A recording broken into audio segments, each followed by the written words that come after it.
ಅದೆಲ್ಲ ಹೈಕಮಾಂಡ್ ಮೇಲೆ ಬಿಟ್ಟಿದ್ದೇವೆ. ಹೈಕಮಾಂಡ್ ಏನು ನಿರ್ಣಯ ತಗೋತಾರೆ ಆ ನಿರ್ಣಯಕ್ಕೆ ನಾನು ಎಲ್ಲ ಎಲ್ಲ ಶಾಸಕರು ಸಚಿವರು ಎಲ್ಲರೂ ಅದಕ್ಕೆ ಬದುಕಿದೆ. ಬದಲಾವಣೆದು ಇನ್ನೂ ತನಕ ಅಫಿಷಿಯಲಿ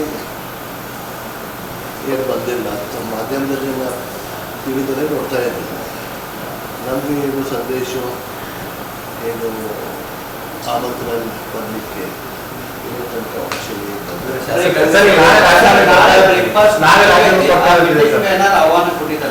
ಇಲ್ಲ. ನಾಳೆ ಮೀಟಿಂಗು ಇತರದಲ್ಲೇ ನೋಡಿದ್ದೇನೆ.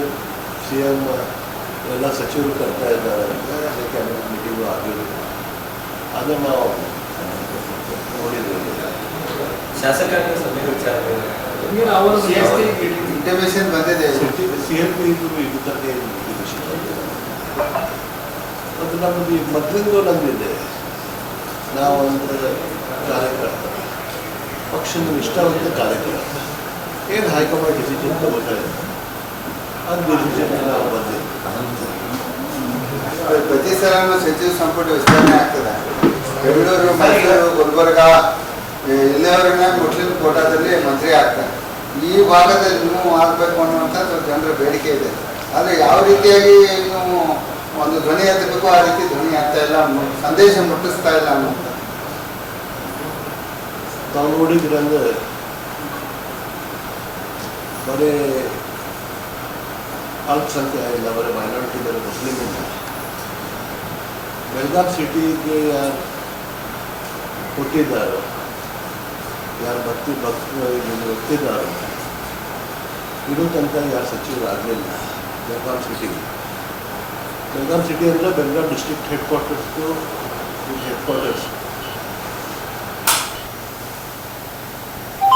ಮತ್ತು ಇಲ್ಲಿಂದ ಯಾರು ಸಚಿವರಾಗಲಿಲ್ಲ. ರಮೇಶ್ ಕುರ್ಚಿ ಅವರಿದ್ದರು 2 ಟರ್ಮ್, ಆಮೇಲೆ ನಮ್ಮ ಅಣ್ಣಾವರು 2 ಟರ್ಮ್ ಇದ್ದರು, ಈಗ ನಾನು ಇದ್ದೀನಿ. ಮತ್ತು ಅಲ್ಪಸಂಖ್ಯಾತರು ಉತ್ತರ ಕರ್ನಾಟಕದಲ್ಲೇ ಆಗಲಿಲ್ಲ ಯಾವಾಗ. ಎಲ್ಲರಿಗೂ ಒಂದು ಆಸೆ ಇರ್ತೈತಿ. ನಮ್ಮದು ಒಂದು ಆಸೆ ಇದೆ, ಉತ್ತರ ಕನ್ನಡ ಕೆಲಸ ಮಾಡಲಿಕ್ಕೆ ಮಂದಿ ಸಲುವಾಗಿ ಕೆಲಸ ಮಾಡಲಿಕ್ಕೆ. ಅದು ಸತೀಶನ ಏನು ಹೇಳ್ತಾರೋ, ಹೈಕಮಾಂಡ್ ಡಿಸಿಷನ್ ತಗೋತಾರೆ, ಅದು ನೋಡೋಣ ಏನು ಡಿಸಿಷನ್ ತಗೋತಾರೆ. ಅದರಿಂದ ಹೋಗ್ತೀವಿ. ಸರ್, ಸುರ್ಜೇವಾಲ ವೇಣುಗೋಪಾಲ್ ಬರ್ತಿದ್ದಾರೆ ಸಾಯಂಕಾಲ.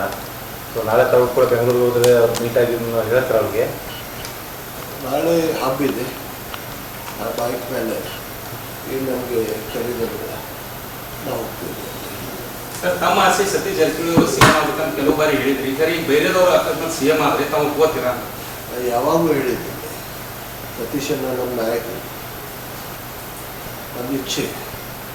ಹೈಕಮಾಂಡ್ ತಗೋತಾರೆ ನಿರ್ಧಾರ, ಅದು ನಿರ್ಧಾರಕ್ಕೆ ನಾವು ಬರ್ತಿದ್ದೀವಿ. ಹೈಕಮಾಂಡ್ ಏನು ನಿರ್ಧಾರ ತಗೋತೀವಿ.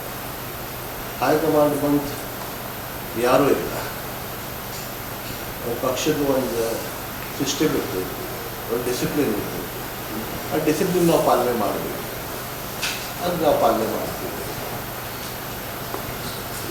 ಚೇಂಜ್ ಆಗ್ತೈತಿ ಇಲ್ಲ, ಬೇರೆ ಯಾರು ಆಗ್ಬೋದು. DK ಶಿವಕುಮಾರ್ ಸಾಹೇಬ್ರು ಆಗ್ಬೋದು. DK ಶಿವಕುಮಾರ್ ಸಾಹೇಬರು ಅವರು ಭಾಳ ಕೆಲಸ ಮಾಡಿದ್ದಾರೆ ಪಕ್ಷ ಸಲುವಾಗಿ. ನಾವು ನೋಡಿದಂದರೆ 2023 ಎಲೆಕ್ಷನ್ಗೆ ಅವರು ಭಾಳ ಅಧ್ಯಕ್ಷ ಆಗಿ, ಜಿಲ್ಲಾಧ್ಯಕ್ಷರು, ನಮ್ಮ KPCC ಅಧ್ಯಕ್ಷರು, ಅವ್ರು ಭಾಳ ಕೆಲಸ ಮಾಡಿದ್ದಾರೆ. ಅನೇಕ ಕಾರಣಕ್ಕೆ ಅನೇಕ ಇಶ್ಯೂಸ್ ಇದೆ. ಹೈಕಮಾಂಡ್ ಎಲ್ಲ ನೋಡಿ ಡಿಸಿಷನ್ ಮಾಡ್ತಾರೆ. ಸತೀಶ್ ಜಾರಕಿಹೊಳಿ ಅವರು KPCC ಅಧ್ಯಕ್ಷರಾಗ್ತಾರೆ ಅನ್ನುವಂಥದ್ದು. ಅವರ ಅಧ್ಯಕ್ಷರಾದರೆ ಪಕ್ಷ ಮತ್ತಷ್ಟು ಸ್ಟ್ರಾಂಗ್ ಆಗ್ಬೋದು. ಸತೀಶ್ ಜಾರಕಿಹೊಳಿ ಸಾಹೇಬ್ರಂತ ಕೆಲಸ ಮಾಡೋರು, ಪಕ್ಷ ಸಲುವಾಗಿ ದಿನ ರಾತ್ರಿ ದುಡಿಯೋರು ಭಾಳ ಕಡಿಮೆ ಮಾಡಿದ್ದಾರೆ. ನಾವು ನೋಡ್ತಾ ಇದ್ದೇವೆ. ಅವ್ರು ಬೆಳಗ್ಗೆ ಅವರು ಬೆಳಗಾವಿಯಲ್ಲಿ ಬಂದಿದ್ದಂದ್ರೆ ರಾಯಚೂರಿನಲ್ಲಿ ಇರ್ತಾರೋ, ಸಂಜೆಗೆ ಕೇಳಿದಂದರೆ ಅವ್ರು ಮಂಗಳೂರಿನಲ್ಲಿ ಇರ್ತಾರೆ ಪಕ್ಷದ ಕೆಲಸ ಸಲುವಾಗಿ. ಅವ್ರು ನಮ್ಮ ನಾಯಕರು. ಅವ್ರಿಗೆ ಪಕ್ಷ ಅಧ್ಯಕ್ಷ ಕೊಟ್ಟಿದ್ದಂದರೆ ಪಕ್ಷ ಭಾಳ ಬೆಳೀತದೆ ಅಂದರೆ ನಾ ಹೇಳಿಕೆ ನಡೆಸ್ತಾ ಇದ್ದೇವೆ. ಅಂತಿಮ ನಿರ್ಧಾರ ಹೈಕಮಾಂಡ್.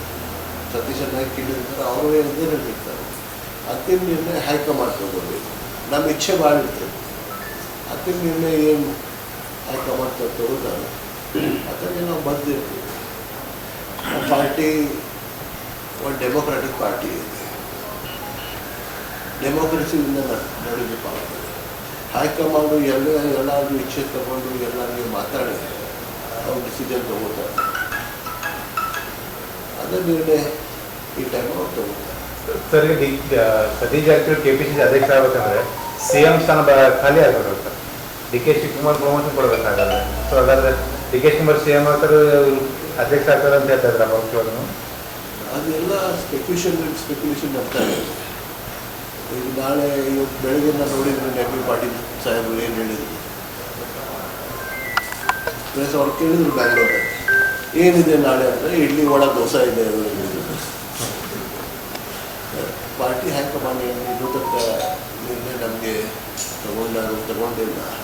ನಮಗೆ ಇನ್ನೂ ತನಕ ಇಂಟಿಮೇಷನ್ ಬರ್ತಿಲ್ಲ. ಇಲ್ಲಿವರೆಗೆ ನೀವು ವಿಶ್ವಾಸಕ್ಕೆ ತಗೊಂಡಿಲ್ಲ ಸರ್? ಈ ವಿಶ್ವಾಸಕ್ಕೆ ತಗೊಂಡಿಲ್ಲ ಹಂಗಿಲ್ಲ. ಅವ್ರ ಡಿಸಿಷನ್ ಏನು ತಗೊಂಡಿಲ್ಲ ಯಾರಿಗೂ ಗೊತ್ತಿಲ್ಲ. ಡಿಸಿಷನ್ ಆಗಿದ್ದೇನು ಆಗಿಲ್ಲ ಅದು ಗೊತ್ತಿಲ್ಲ. ನಿನ್ನೆ ಸುರ್ಜೇವಾಲ ಸಾಹೇಬರು, ವೇಣುಗೋಪಾಲ್ ಸಾಹೇಬರು, CM ಸಾಹೇಬರು ನಾವು ಅವ್ರ ಪ್ರೆಸ್ ಕಾನ್ಫರೆನ್ಸ್ ನೋಡಿದ್ದೇವೆ. DK ಶಿವಕುಮಾರ್ ಸಾಹೇಬರು ರಾಜ್ಯಸಭಾ ಮತ್ತು MLC ಇಲೆಕ್ಷನ್ ಸಲುವಾಗಿ ಮಾತಾಡಿದ್ರು, ಅದು ಮಾತಾಡಿದ್ರು, ಅದು ಅಷ್ಟೇ. ಇಂಟಿಮೇಷನ್ ಬಂದೇ ಇದೆ. ಕಳೆದ 6-7 ತಿಂಗಳಿಂದ ಗೊಂದಲ ಇದೆ ಸರ್. ಗೊಂದಲ ಚೇಂಜ್ ಆಗ್ತಾರೋ, ಸಂಪುಟ ಪುನರಚನೆ ಆಗತ್ತೋ ಅಂತ ಹಿಂಗೆ ಡಿಸ್ಕಷನ್ ನಡ್ತಾ ಇದೆ. ಪ್ರೆಸ್ನಲ್ಲಿ ಡಿಸ್ಕಷನ್ ಇರ್ತಾ ಇದೆ. ಯಾರು ಇನ್ನೊಂದು ಹೈಕಮಾಂಡ್ ಏನು ಹೇಳಿಲ್ಲ, ಶ್ರೀರಾಮಯ್ಯ ಸಾಹೇಬರು ಹೇಳಿಲ್ಲ, DK ಶಿವಕುಮಾರ್ ಸಾಹೇಬ್ ಅಧ್ಯಕ್ಷ ಅವರೇನು ಹೇಳಿಲ್ಲ, ಅವ್ರಿಗೆ ಮಾತು ಮಾಡಲಿಲ್ಲ. ನಮಗೇನು ಇಂಟಿಮೇಷನ್ ಬರ್ತದೆ. ಸರಿಗೆ ತಾವು 3-4 ತಿಂಗಳಿಂದ ಮೀಟಿಂಗ್ ಮಾಡಿದ್ರು ಸರ್. ಹೊಸದಾಗಿ ಗೆದ್ದವರು, ಫಸ್ಟ್ ಟೈಮ್ ಗೆದ್ದವರು, ಸೆಕೆಂಡ್ ಟೈಮ್ ಗೆದ್ದವರು, ನಮ್ಮದು ಒಂದು ಬೇಡಿಕೆ ಇದೆ ಸಂಪುಟ ಎಲ್ಲ ಪುನರಚನೆ. ನಮ್ದು ಫಸ್ಟ್ ಟೈಮ್ ಗೆದ್ದವರು ಒಂದು 60 ಮಂದಿ ಇದ್ರು. ನಾವು ಫಸ್ಟ್ ಟೈಮ್ ಸೆಕೆಂಡ್ ಟೈಮ್ ಗೆದ್ದವರು, ಥರ್ಡ್ ಫೋರ್ತ್ ಟೈಮ್ ಗೆದ್ದವರು ಒಂದು 15-17 ಮಂದಿ ಇದ್ರು. ಅವರು ಒಂದು ಬೇರೆ ಮೀಟಿಂಗ್ ಮಾಡಿದ್ರು, ನಮ್ಮೊಂದು ಬೇರೆ ಮೀಟಿಂಗ್ ಆಗಿತ್ತು. ನಾವು ಹೇಳಿದ್ರೆ ನಮಗೆ ಸ್ವಲ್ಪ ಎಕ್ಸ್ಪೀರಿಯನ್ಸ್ ಬರಲಿ, ನಮಗೇನು ಒಂದು ಅವಕಾಶ ಸಿಗಲಿ ಅಂತ ಎಲ್ಲರೂ ಮಾತಾಡಿದ್ದಾರೆ. ಮತ್ತು ನಿರ್ಣಯ ಫೈನಲಿ ಹೈಕಮಾಂಡ್. ಸರ್ ಎಷ್ಟು ಜನ ಸರ್ ಟೋಟಲ್ ಫಸ್ಟ್ ಟೈಮ್ ಗೆದ್ದವರು sir? First time second time ಗೆದ್ದವರು ಒಂದು 50 ಜನ ಮಂದಿ ಅದಾರ. ಎಷ್ಟು ಸರ್? 58. ಬಟ್ ಎಷ್ಟು ಕೇಳಿದ್ರಿ ಸರ್? ಅದು ಅವ್ರೇನು ಹೈಕಮಾಂಡ್ ಏನು ಕೇಳ್ತಾರೆ, ಏನು ಕೊಡ್ತಾರೆ. ಸರ್, ಈಗ ಸಿದ್ದರಾಮಯ್ಯ ಅವರು ಅಹಿಂದ ನಾಯಕರಾಗಿ ಗುರುತಿಸ್ಕೊಂಡಿದ್ರು. ಸೊ ಅವರ ಬದಲಾವಣೆಯಿಂದ ಅಹಿಂದ ಸಿದ್ದರಾಮಯ್ಯ ಸಾಹೇಬರು ಬರೆಯುವಂಥ ಅಹಿಂದ ನಾಯಕರಿಂದ ಸಿದ್ದರಾಮಯ್ಯ ಸಾಹೇಬರು ಪೂರ್ಣ ರಾಜ್ಯದ ನಾಯಕ.